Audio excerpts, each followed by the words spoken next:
Hello mga kamangyan, magandang araw sa inyong lahat. So for today's video guys, magluluto tayo ngayon ng chop suey. So ayan nga po yung aking mga rekado na ilalagay. So maya maya lang guys, nilagay ko na nga po pala yung ating paglulutuan. Nilagyan ko na rin po pala ng mantika at binadali ko na rin pong igisa yung sibuyas saka yung bawang. So ayan, makikita nyo naman guys, nilagay ko na nga po pala yung sibuyas. Maya maya lang is lutuin lang natin yung sibuyas, ilalagay naman natin yung bawang. At ayan na nga, hindi na natin pinatagal, nilagay na nga po pala natin yung bawang. So ayan, makikita nyo naman, hinalo-halo ko na nga po pala yan. So ayan, inintay lang po natin medyo maluto yung sibuyas saka pumula-pula yung bawang. Maya-maya lang ilalagay na natin itong ating pangsahog sa chop suey, itong balon-balunan. So ayan, makikita nyo naman po, may balon-balunan po yan saka may konting baboy yan guys. So ayan, makikita nyo naman guys, sinalo-halo ko na nga po pala yung mga pansahog natin.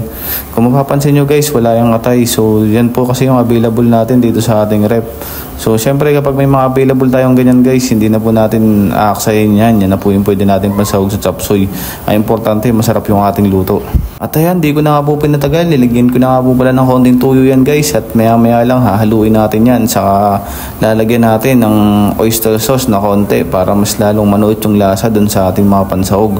So ayan, makikita nyo naman guys, nilagay ko na nga po pala yung oyster sauce para manuot yung lasa talaga ng toyo saka yung oyster sauce. Maging masarap yung ating chop suey. At ayan nga, hinaluhalo ko na nga po pala yan para mas madali siyang maluto. So syempre, hintayin po natin lumambot yung ating mga pansahog bago natin ilagay yung mga ibang rekado natin kagaya ng gulay. So ayan, makikita nyo naman guys, dinagdagan pa natin yung oyster sauce. Hindi pa nga tayo nakontento sa ating nilagay. So ayan, makikita nyo naman, kumukulo-kulo na yan guys. So ayan guys, hinalo-halo ko pa nga pala yan. Hintayin natin maluto at maging malambot yung ating atay balon-balunan. Maya-maya lang guys, lalagyan na natin ng tubig yan.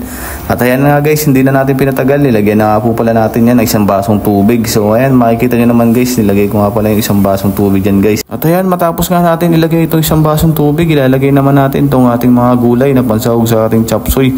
So ayan guys, makikita nyo naman guys, nilalagay ko na nga po pala yung ating mga pansahog na gulay.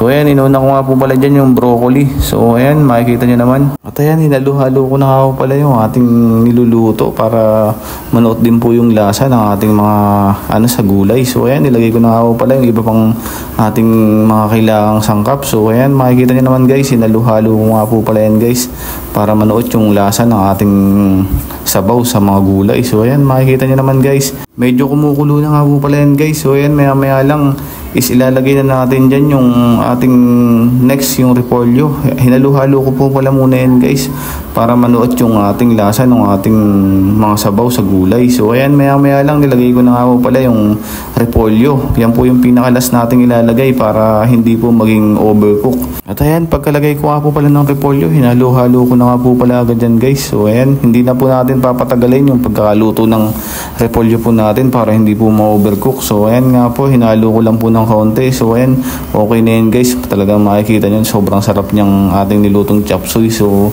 maraming pong salamat guys sa inyong walang sawang panonood dyan kay Mendoreñong mga yan. So thank you guys. So huwag niyo makalimutang mag-subscribe and mag-share sa aking video. So thank you guys.